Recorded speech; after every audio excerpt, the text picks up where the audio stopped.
Ah, what's cracking, y'all? It's me, Quin the movie guy here, and don't mind me, just trying to figure out this last crossword puzzle question. It's a 4-letter word that's defined by a furry growth of fungal hyphae. Never mind, the answer is Meg 2.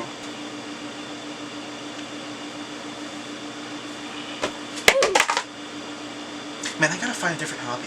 So this is what being lactose intolerant feels like. Meg 2: The Trench, based on the 1999 novel of the same name.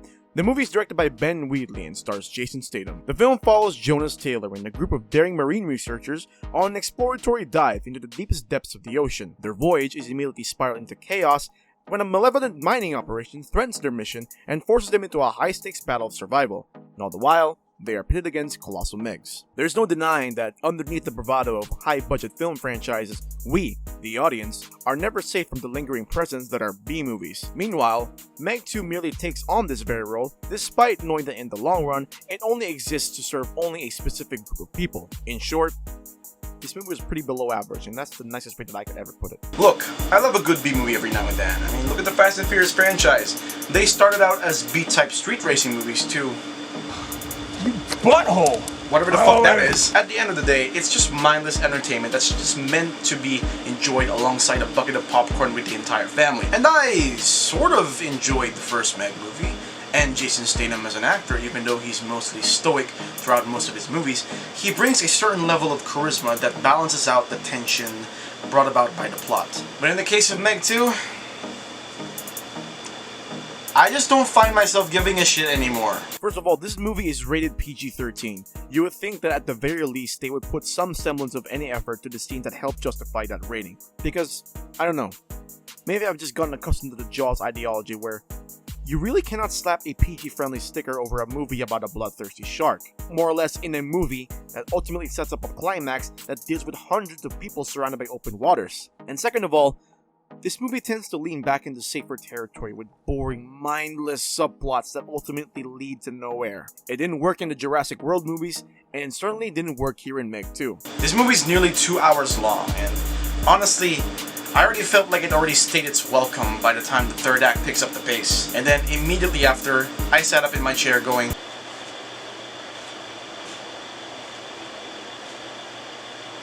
for a sequel, Meg 2 surely does follow the principle of, if it's bigger, it's better. Walking out of this movie, I feel like they should have stuck with the principle of, if it's bigger, could be better. The pacing is painfully slow, and couple that along with the way how dialogue is being written between characters, makes the experience all the more unbearable. And for a sequel titled The Trench, you definitely do get more of the trench, but are we going to circle back to the lingering presence of big-ass sharks? You think so, but no, here's a couple of evil no-do-gooders. We'll circle back to the sharks in a bit. Corporate espionage subplots are the bane of my existence, and in the context of Meg 2, it's already expected that the writers will somehow shoehorn in something as disposable like a hidden message warning those to not dump shit in the ocean. But goddamn man, I paid a ticket to see sharks tearing people to shreds. Well, albeit without violating the PG-13 rating, and instead, I get a subpar shark movie that's more bark than bite. And speaking of which, you will never get over how many close calls the characters have had in this movie, specifically Jason Statham and Wu Jing's characters. Their plot armors are just as thick as Lizzo. There is no real end to it in sight. While it does work in some scenarios where it involves people fending off a school of unidentified species of aquatic life, the movie tends to turn itself into a Fast and Furious archetype where no one is ever really in danger. One time is funny, 2 times is fucking annoying, you know? As a result, this movie has little to no stakes whatsoever. And yes, I am aware that this is a Jason Statham-led movie, and yes, I know that some of y'all are gonna disagree. As a matter of fact, I don't really blame any of you, because at the end of the day, whatever Jason Statham touches is now in coexistence with the high levels of testosterone that you're about to receive. Overall, while Meg 2 is an abominable mess in my eyes, it was still surely saved by Jason Statham's charismatic performance.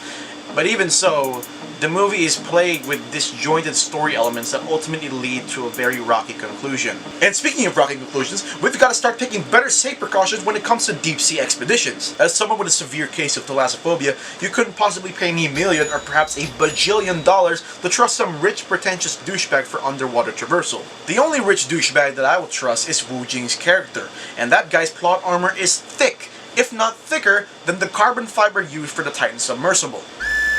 Now, would you look at that, the snowflakes found me, which means I'm about to be sent to the timeout space, where every person is subjected to extreme amounts of torture at their disposal for dark humor. Now, before I go, I must tell y'all one last joke. Here's one. What does a shark do under pressure? It goes with the flow!